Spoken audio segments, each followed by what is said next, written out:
अरे हम नहीं जाएगा तो छोड़ के कैसे जाएगा संसद खोज रहा था तो फिर हुआ हाँ भेटूंगा আপনাদের সকলের প্রতি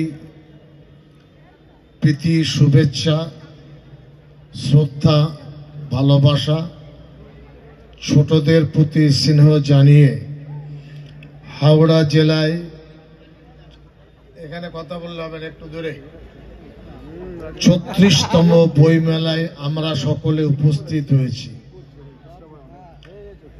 এই বইমেলা বালিতে অনুষ্ঠিত হলো,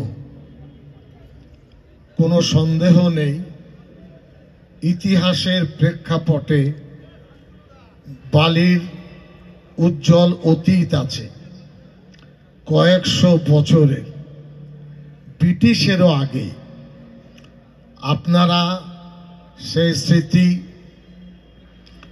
সেই সংস্কৃতিকে ধরে রেখেছেন। সেই সাথে আমরা বইমেলা এখানে আনতে পেরেছি, এই দুটোর সমন্বয়ে আমাদের খুব ভালো লাগছে।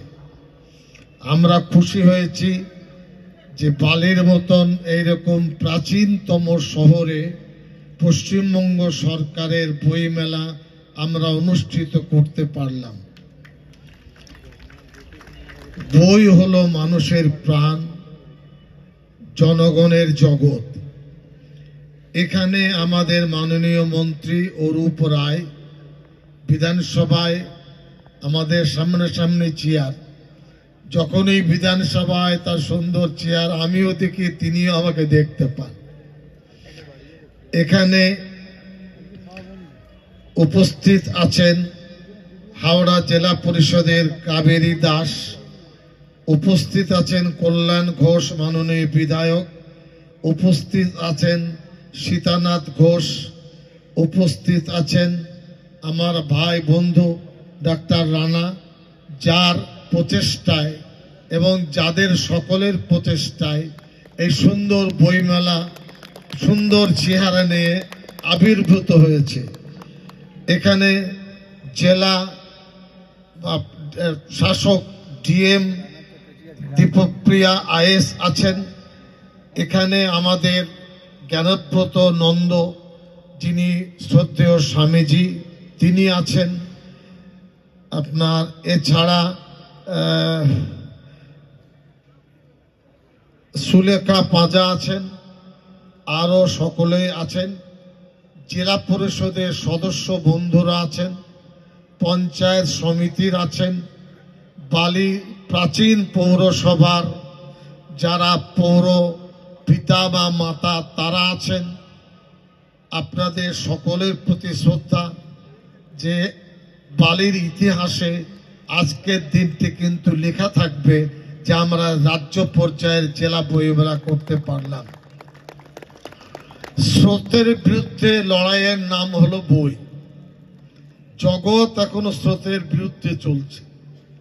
ল্যাপটপ কম্পিউটার এমন ভাবে চাপিয়ে দিয়েছে যে মানুষ যেন বই ভুলে যেতে চাইছে, আর আমরা সেই ঔষধকে জোর করে খাওয়াতে চাচ্ছি।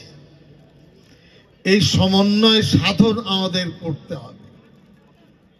11 সালে আমাদের মাননীয় নেত্রী মমতা ব্যানার্জি ক্ষমতায় আসার পর সিপিএম এর যে বইমেলার কলেবর ছিল তার থেকে ধরে নেন 100 গুণ বেড়েছে।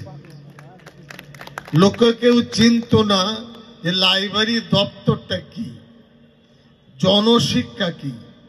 আমাদের মাননীয় বিধায়কগণ আছেন, রীতিমতো বিধানসভায় প্রশ্নে আমাকে জর্জরিত হতে হয়। একজনের পরিবর্তে 7 জন 8 জন প্রশ্ন করেন। সারা পশ্চিম বাংলায় 2,60,00,000 বই আমাদের আছে, জেলা স্তরে, মহকুমা স্তরে, গ্রামীণ স্তরে। ভারতবর্ষের অন্য রাজ্যের খতিয়ান আমি বলতে পারবো না। দিল্লি মেট্রোপলিটন শহরে বই আপনার লাইব্রেরিতে গিয়েছিলাম, কয়েক ঘন্টা সময় দিয়েছি, 80,000 বই সেখানে আছে। এই 2,60,00,000 বই শুধু আমাদের দপ্তরের পরিচালিত লাইব্রেরিতে, বাড়িতে বাড়িতে, আইনজীবীদের বাড়িতে, সাহিত্যিকদের বাড়িতে, মাস্টার মশাইদের কাছে, এরপরে বুক সেলার যারা আছেন তাদের কাছে বাংলার কোটি কোটি বই বাংলার কোটি কোটি ঘরে আছে। গতবার বই বিক্রি হয়েছিল 12.5 কোটি টাকা। সরকারের তহবিলে কিন্তু একটা পয়সাও আসেনি।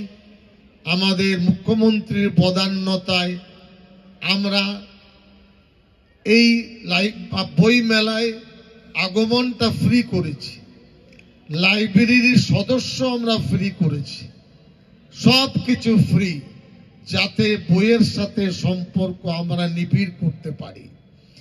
এই জেলায় 8 লক্ষ আপনার বই আছে, লাইব্রেরির সংখ্যা 100 বোধহয় কত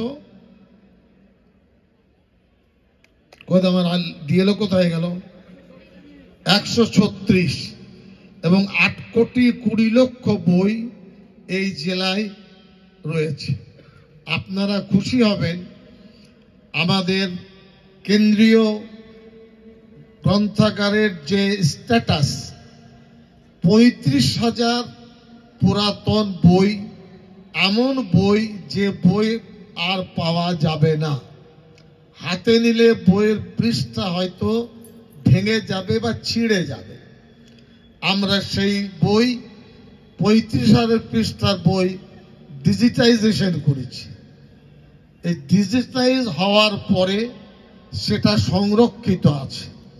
হাওড়া জেলার ক্ষেত্রে ডিস্ট্রিক্ট লাইব্রেরিয়ানকে বলবো, আপনাদের বলবো, 200-250 বছরের পুরাতন বা প্রাচীন বই যেগুলো আছে, ম্যানুস্ক্রিপ্ট আছে, আপনারা আমাদের দিলে আমরা মাথায় পেতে নিয়ে গিয়ে সেগুলো সংরক্ষিত রাখবো, যাতে বাংলার অতীতকে বাংলার মানুষ জানতে পারে।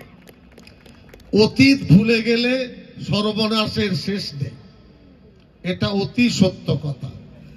অন্যান্য রাজ্যের তুলনায় পশ্চিমবঙ্গের নিজস্ব একটা রুচি আছে, নিজস্ব একটা পরিচয় আছে, নিজস্ব একটা ভাষা আছে। আপনারা লক্ষ্য করেছেন আমাদের যে থিম, ভাষা দিয়ে সম্প্রীতি গড়ব। বাংলা ভাষা হলো আমাদের মাতৃভাষা। পৃথিবীর মানচিত্রে বাংলা ভাষা নতুন সেন্সাসের আগের কথা আমি বলছি, এখনো সেটা প্রকাশিত হয়নি, 5ম স্থান অধিকার করে আছে পৃথিবীতে বাংলা ভাষা। 1, 2, 3, 4 পরে আমরা বাঙালি সমাজ পৃথিবীতে 5ম স্থান অধিকার করে আছি। ভারতবর্ষে 10 ভাগের 1 ভাগ মানুষ আমরা বাংলায় কথা বলি। সারা পৃথিবীতে 28 থেকে 29 কোটি বাঙালি বসবাস করে। লন্ডনে যারা গেছেন, ইস্ট লন্ডনে বাঙালিদের বাজার নিউ মার্কেটের মতো, বাঙালিদের খাবার, বাঙালিদের রুচি সম্পন্ন বাজারঘাট, মনে হবে না যে কলকাতায় নিউ মার্কেট আছে না লন্ডনে আছে। পৃথিবীতে বাঙালিরা ছড়িয়ে ছিটিয়ে আছেন। ভারতবর্ষে আমাদের অবদান আছে।